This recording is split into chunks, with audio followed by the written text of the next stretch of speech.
اس فیصلے کے بعد لوگ جس طرح سپریم کورٹ کے بارے میں بات کر رہے ہیں یا اس فیصلے کے پس منظر میں یا محرکات میں جو کوئی بھی کار فرما رہے ہیں ان کے متعلق جو بات کر رہے ہیں اس میں ایسے لگ رہا ہے جیسے زبان کے ٹانکے ٹوٹ گئے ہیں۔ معاشرہ جو میں آپ کو پہلے بھی ایک گفتگو میں بتا چکا ہوں کہ وہ جدلیاتی ہوتا ہے اور اس میں دو مختلف قسم کی لہریں ایک دوسرے سے ہمیشہ متصادم حالت میں رہتی ہے، یعنی ایک تھیسس ہوتا ہے، ایک اینٹی تھیسس ہوتا ہے، دعویٰ اور جواب دعویٰ کے درمیان یہ پیکار جدلیاتی معاشروں کا حصہ ہے۔ دنیا کے تمام معاشرے ایسے ہی ہوتے ہیں، مگر وہ معاشرے زندہ معاشرے کہلاتے ہیں جو اس تصادم میں اپنے لیے راستے نکالتے ہیں، سبق سیکھتے ہیں اور آگے بڑھنے کی کوشش کرتے ہیں۔ اور وہ معاشرے کبھی پھلتے پھولتے نہیں ہیں، مردہ دکھائی دیتے ہیں، جو تصادم میں سیکھتے نہیں ہیں، جو اپنی ہار اور جیت سے سبق نہیں لیتے۔ تو یہ جو موجودہ ہمارے ہاں ایک کشمکش اور کشاکش ہے، یہ جو موجودہ ایک تصادم ہے، اس تصادم میں جو بنیادی بات ہے وہ یہ کہ ہم لوگ سیکھنے کے لیے تیار نہیں ہیں۔ چنانچہ جو قوت جامد ہوتی ہے یا طاقت کے ارتکاز سے اپنے معاملات کو طے کرتے ہوئے اپنے کان اور آنکھیں بند کر لیتے ہیں، انہیں ایک موقع پر رسپیکٹ کا مسئلہ ہوتا ہے، عزت کا انہیں سوال درپیش ہوتا ہے۔ یہ معاملہ سپریم کورٹ کی سطح پر تو کھلے عام پیدا ہو گیا ہے، یعنی ایسا پہلی بار ہوا ہے کہ ایک سرونگ چیف جسٹس کو لوگوں نے جسٹس منیر کہہ دیا ہو، یا ایک سرونگ چیف جسٹس سے ان کی عدالت میں اب ان کے اوپر سوال اٹھائے جانے لگے ہوں۔ اور ایسا بھی پہلی دفعہ ہوا ہے جو ایک روز پہلے ہم نے منظر دیکھا سپریم کورٹ میں، جب پی ٹی آئی کے وکیل لطیف کھوسہ ایک کیس میں پیش ہوئے اور انہوں نے چیف جسٹس کو کھلے عام یہ کہا کہ آپ نے تو ہم سے فیلڈ ہی لے لی ہے، ہم آپ سے لیول پلینگ فیلڈ کا کیس کیا لڑیں، اور انہوں نے وہ کیس ایک طرح سے چیف جسٹس پر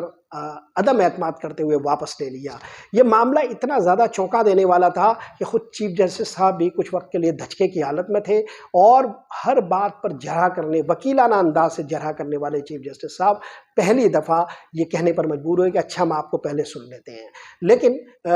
لطیف کھوسہ صاحب نے جو ہے وہ اپنا وہ کیس واپس لے لیا۔ اگر یہ روش برقرار رہی اور چیف جسٹس پر اس طرح اظہار عدم اعتماد کیا جاتا رہا تو چیف جسٹس صاحب کے لیے سپریم کورٹ کے اندر ہی بہت سارے مسائل پیدا ہونا شروع ہو جائیں گے۔ اس سے پہلے بھی ہم نے دیکھا ہے کہ برسر عدالت کچھ وکلا ان کے ساتھ اسی طرح کی گفتگو کرتے رہے ہیں۔ تو بنیادی طور پر جو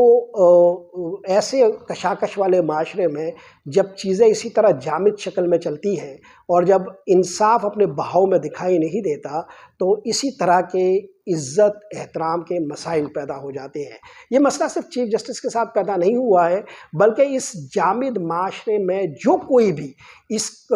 اسٹیٹس کو کی حمایت میں ہے، اس حالت قائمہ کی حمایت میں ہے اور اس جامد معاشرے کی وکالت کر رہا ہے، خواہ وہ صحافت میں کر رہا ہو، سیاست میں کر رہا ہو یا کہیں پر بھی کر رہا ہو، اسے ایک طرح سے حقارت کا، ملامت کا سامنا کرنا پڑ رہا ہے۔ تو ہم جو غیر روایتی رجحان ہمارے معاشرے میں دیکھ رہے ہیں اس میں یہ کہ کسی کو بھی مایوسی نہیں ہوئی، بلکہ اس میں ایک روبسٹنس پیدا ہوئی، لوگوں نے اپنے سوالات بڑھا دیے، لوگوں کو ایک تسکین ملی کہ وہ اس معاشرے اور اس ملک میں چلنے والے معاملات کے حوالے سے جو رائے رکھتے ہیں وہ رائے جو ہے وہ پروو ہوتی ہے، وہ ثابت ہوتی ہے کہ یہ رائے بالکل درست ہے۔ یعنی سپریم کورٹ نے بلہ لے کر ایک طرح سے ان لوگوں کی رائے کو درست ثابت کیا ہے جو اس پر عدم اعتماد کر رہے ہیں یا اس نظام پر عدم اعتماد کر رہے ہیں۔ عام طور پر وہ معاشرے جو طاقت کے محور پر گردش کرتے ہیں وہ بھی اس طرح کے جب حالات درپیش ہوتے ہیں تو ایک حکمت عملی اختیار کر لیتے ہیں اور قیدی کو بھی ایک یقین دلاتے ہیں کہ وہ ایک آزادی کی رو میں ہے اور وہ آزادی یافت کر رہا ہے۔ مگر یہاں اتنا جامد یہ معاشرہ ہو گیا ہے کہ وہ اتنی گنجائش بھی دینے کو تیار نہیں ہے کہ وہ لوگ جنہیں ہار جانا ہے، وہ لوگ جن کے ہار کا بندوبست کر لیا گیا ہے، انہیں کم از کم اتنی گنجائش دے دی جائے کہ وہ اپنی بندھی ہوئی رسی میں ہی کچھ گھوم پھر لیں۔ ایسا بھی نہیں ہو رہا۔ وہ جو شاعر نے کہا تھا کہ برسوں سے چلا آتا ہے دستور ہمارے زندہ کا، جب قیدی شور مچاتا ہے زنجیر بدل دی جاتی ہے۔ تو قیدی کی زنجیر کی تبدیلی کو وہ آزادی سمجھتا ہے اور یوں یہ جامد معاشرے چلتے پھرتے رہتے ہیں، لیکن یہاں زنجیر بدلنے کا بھی کام نہیں ہوا اور قیدی کی گرفت کو مزید مضبوط کرنے کی کوشش کی۔ تو اس طرح جو اس روایتی معاشرے کے حوالے سے ایک موقف ہے، اس موقف کو تقویت ملی۔ تو ہمیں کہیں خوف نظر نہیں آتا، کہیں دھچکا نظر نہیں آتا، سوالات پیدا کرنے کی طاقت بڑھ رہی ہے۔